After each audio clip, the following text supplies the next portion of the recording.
Hello and welcome to Medill Newsmakers. With a total of 506 murders and more than 2,000 shootings last year, and the deadliest January in over a decade, Chicago is facing an epidemic of increased violence throughout the city.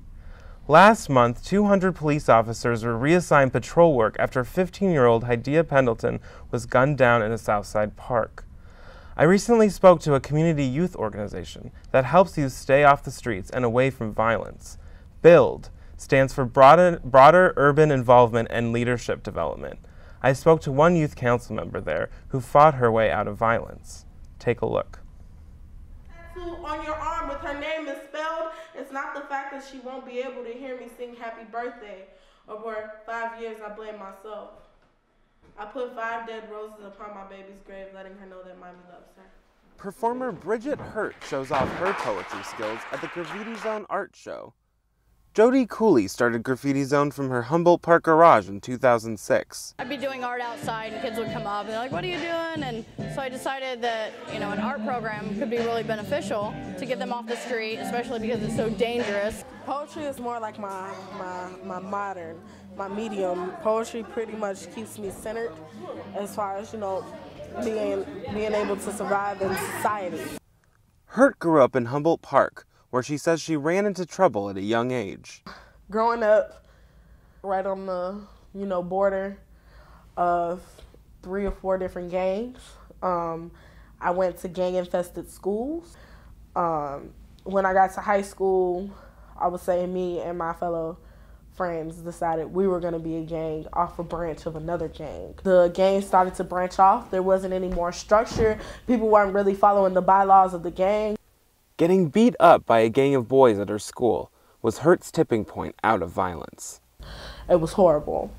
And I came out with 2 bruised ribs, and it was just, it was horrible. Hurt soon realized that violence was not going to pave her future. She turned to BUILD, a program that helps youth stay out of gang violence. She is part of the Youth Council at BUILD, which allows teens to discuss the issues that are facing their communities. They gave me this opportunity as an outlet because what I was passionate about wasn't, the right thing to do, basically. So coming up in the gang life, they had, converted me, reprogrammed me, I guess, and gave open doors for me, which how I started with the Youth Council in order to make a change. Miguel Rodriguez runs the Youth Council at BUILD and was a former member himself. So when I got introduced to the Youth Council, I was like, oh wow, like you guys are talking about gentrification, you guys are talking about, changing the system, you guys are talking about juvenile justice. So yeah, the Youth Council was there as a platform, and I was like, okay, cool, and I was hooked. Get your paper, nobody gets to. Nobody. I just want to, bring awareness because violence happens to everyone. I plan on going to Miami in July. Barry University, I want to study social work. At Barry, it's an accelerated program, so I'll be able to get my bachelor's and my master's in 4 years and 7 months. I've already been accepted. So now we're just working on the next steps as far as, financial aid and scholarships and things like that. She's just, she's so happy and so positive, and she wants to get people involved in good things. She wants to make a difference in the world. And for someone her age, to be out there and, be making a difference like she has, that's what I love about her.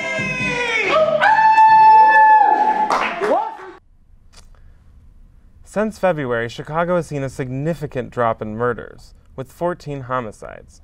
While hopeful signs are showing the beefed-up police strategy is working, experts say the city and police should address more important community issues that lead to gang activity.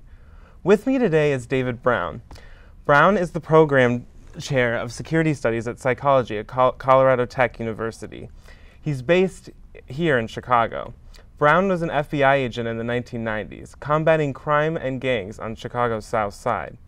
Thank you for joining us today, David. It's good to be here. So, Dave, can you tell me a little bit about your history with the FBI and the University of Chicago? Sure. I came out of law school in 1988 and was commissioned as a special agent with the FBI. Was in Chicago from 1988 until 2002. I worked gangs and violent crimes, and a lot of the stuff that we did was working with task forces that would go out and find the most violent felons in the community and arrest them.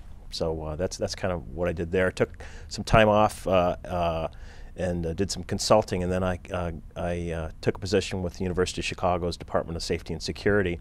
And it was interesting. One of the reasons that I took the position there was there were a lot of the same issues, both in the surrounding community as the University of Chicago Police. They do a lot of work in the surrounding community, probably about 6 square miles. And so we also had issues with gangs and things like that they addressed that were off campus.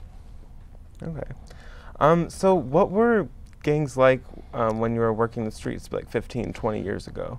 Well, there is kind of a sense that gangs were better organized, and I think that there were some folks that were certainly gang leaders and that were shown as gang leaders, but the idea behind the gangs was, for the most part, was to make money at drugs. At least that was my experience. I know that there are other gangs that do other things, but it was the gangs that I worked were trying to sell drugs, and so oftentimes if there was violence, the gang leaders would say, well, that's bad for business, and so they would try and address the violence. Now, oftentimes this was with more violence. It was targeted violence against the people that were getting out of line. So I think that the sense that that things were better then, I think they were different because there was still that amount of violence, but it was directed in a different way.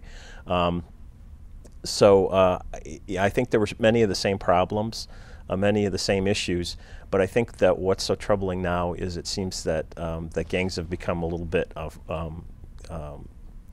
dispersed or fractured, and I think that that's leading to a lot of the violence that we're seeing today.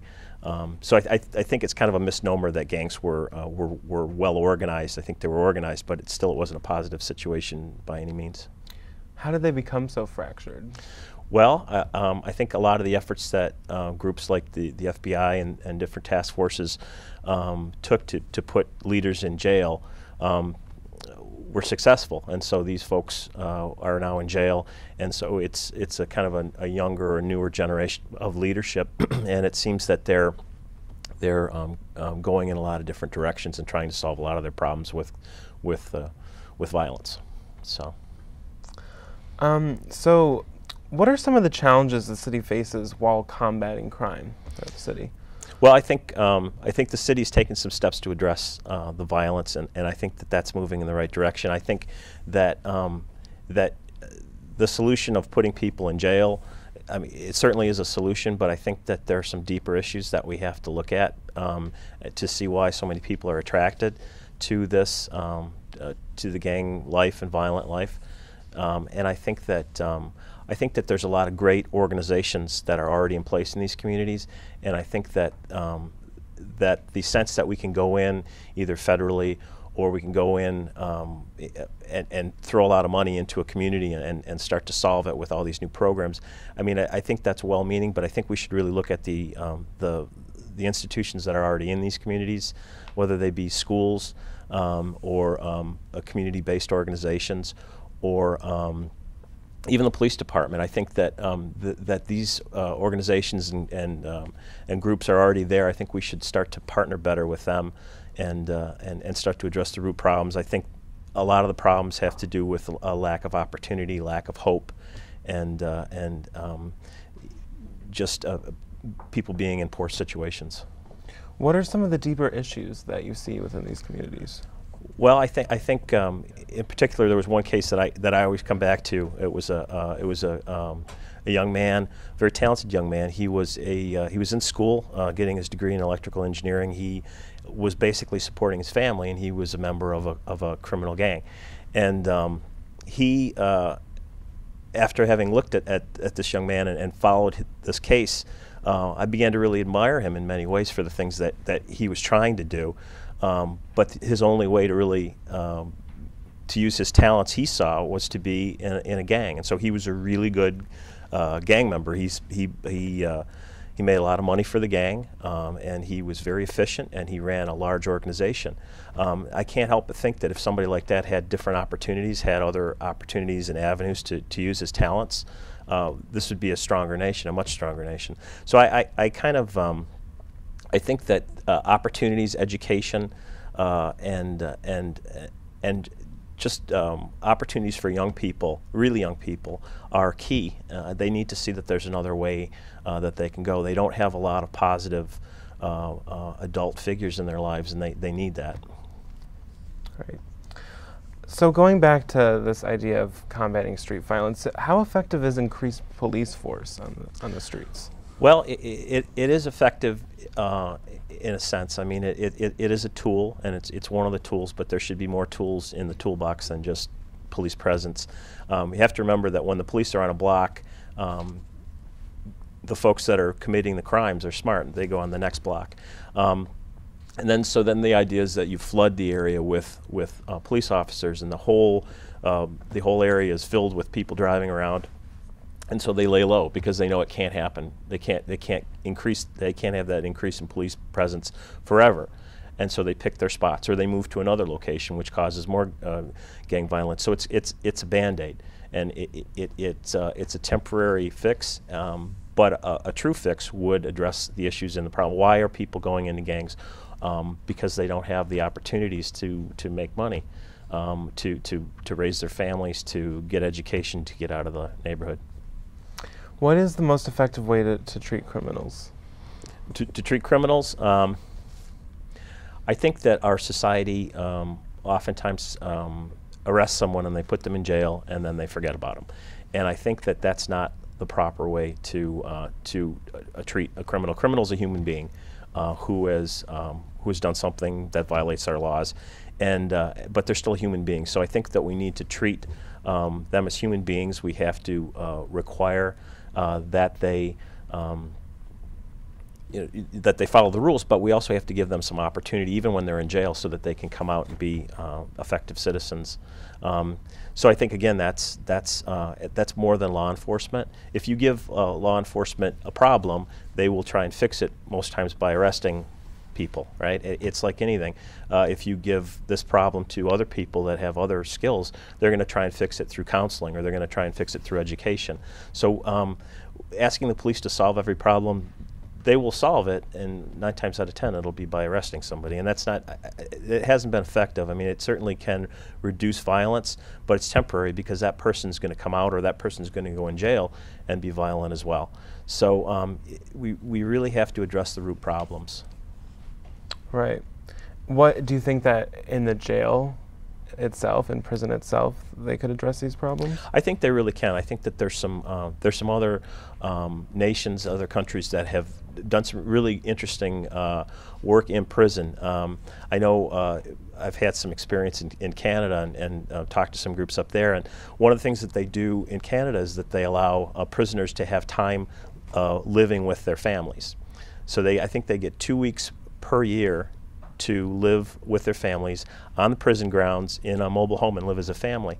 Now, the amazing thing about that, and many police officers that I've talked to over the years just think that's bizarre, but that time with a family reminds them that they have a family. It allows them to have an opportunity to communicate with their children. It allows them to be normal for a while. And also, the other thing is, if they are not following the rules in prison, taking away that week is huge, because that's what they look forward to, that's what they work for, and they also have to explain it to their children why they can't spend that time together. So it's unusual to us, but over in Canada it's a very usual thing.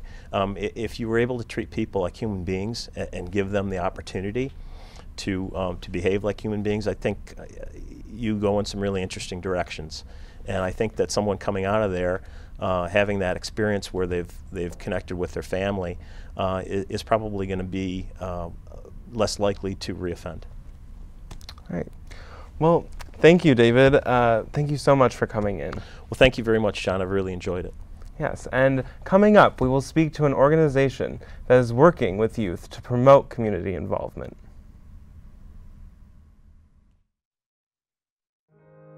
At Northwestern, we're wildcats in every way.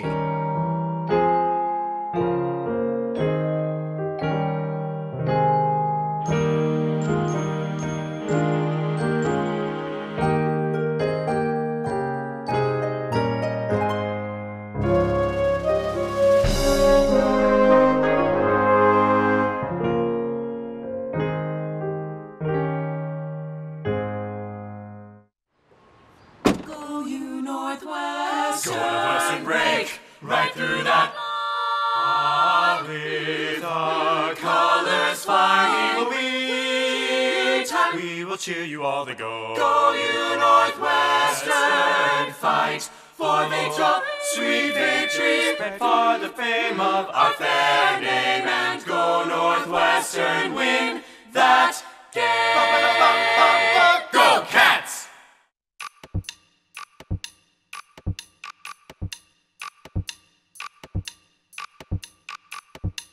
Why hang around waiting for opportunity to knock when instead you can track opportunity down and knock on its door?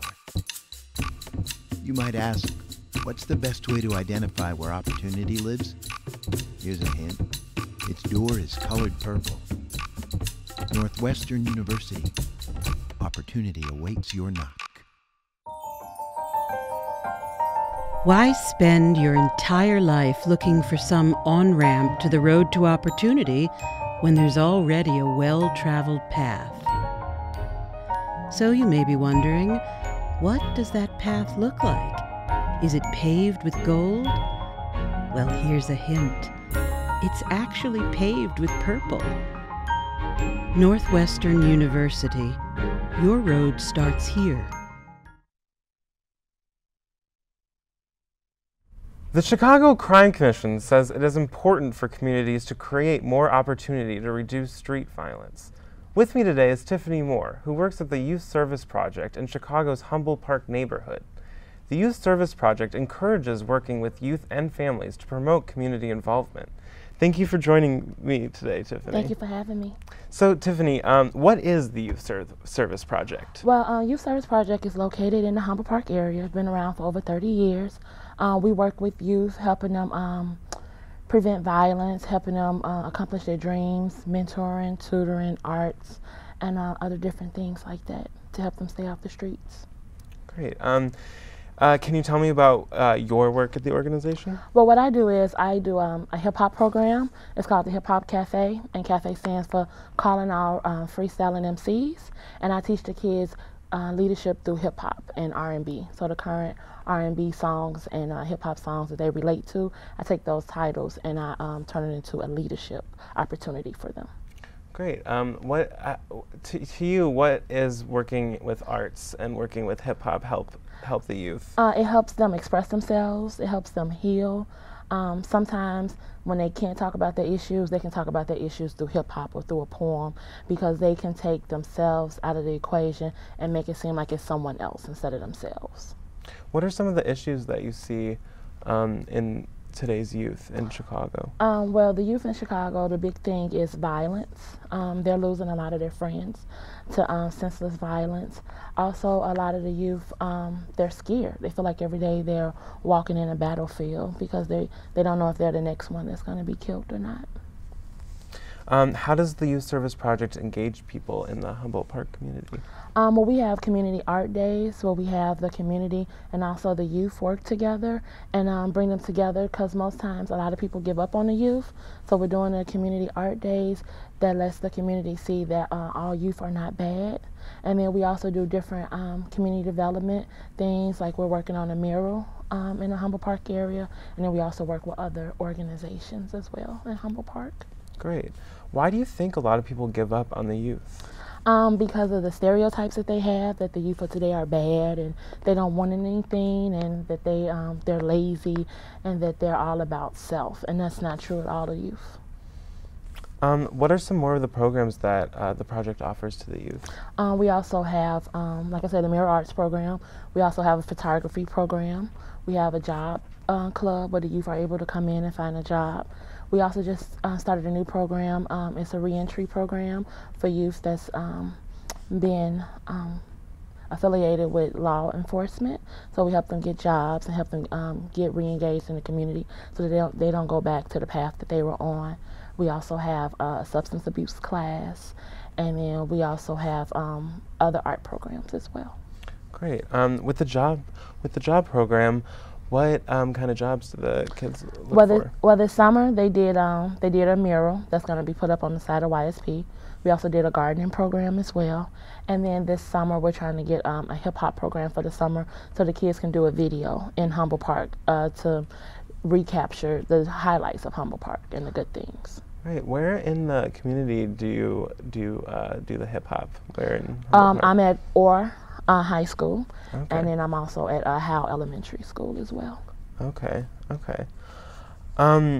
What are some of the challenges that the youth face in the city?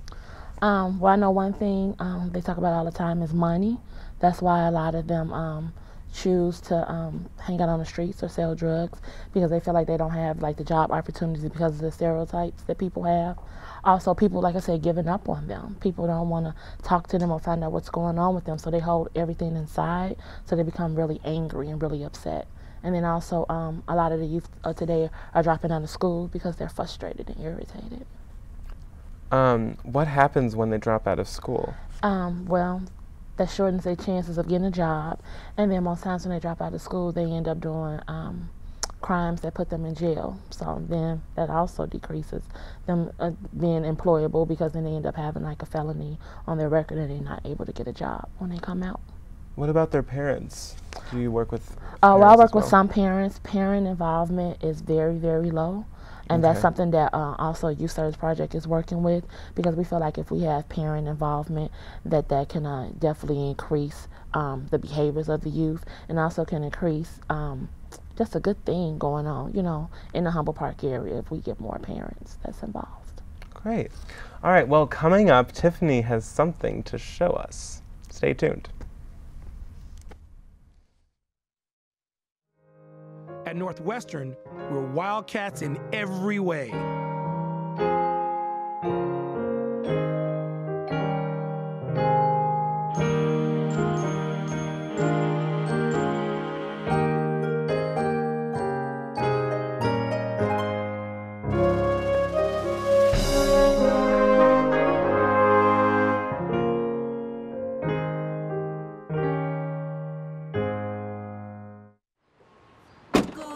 Northwestern, break right through that.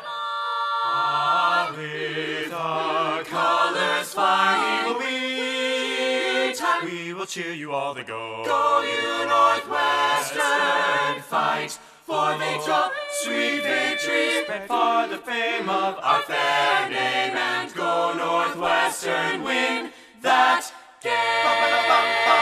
Go Cats!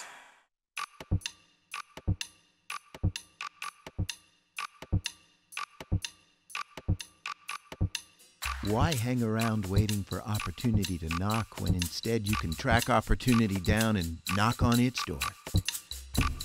You might ask, what's the best way to identify where opportunity lives? Here's a hint. Its door is colored purple. Northwestern University. Opportunity awaits your knock. Why spend your entire life looking for some on-ramp to the road to opportunity when there's already a well-traveled path? So you may be wondering, what does that path look like? Is it paved with gold? Well, here's a hint. It's actually paved with purple. Northwestern University. Your road starts here. Welcome back. With us, we have Tiffany Moore from the Youth Service Project in Chicago's Humboldt Park.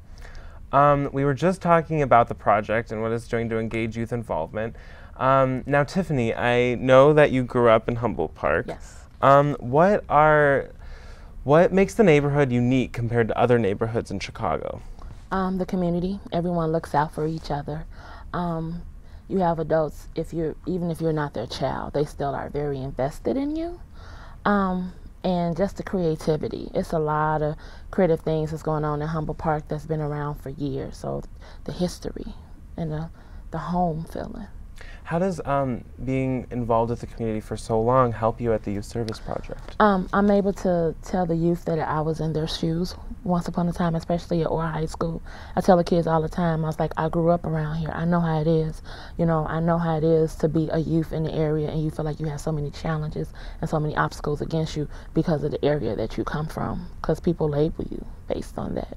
So the youth are able to relate more like, oh, okay, Miss Tiffany, she understands the neighborhood because she grew up here a long time ago. So it's like that connection. Yeah. I know that you're a poet yourself. Yes, I am. I've been doing poetry since I was 7.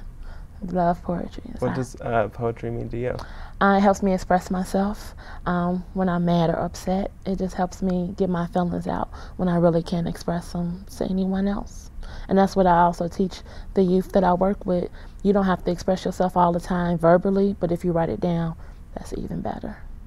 Do you think you can show us a poem? I think so. I don't like reading off the paper, but I'm going to read off the paper today. Okay, that's fine. That's fine. We'd love to hear it. What can I say? I really truly love the youth of today.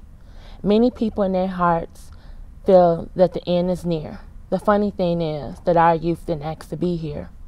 It's sad to see these families' eyes filled with tears because someone decided to take away some years of their child's life. Their child didn't even get a chance to be someone's husband or someone's wife. When will this madness stop? When will the guns in your hand you drop? YSP works hard at trying to be a space that the youth in Humble Park can call their safe place.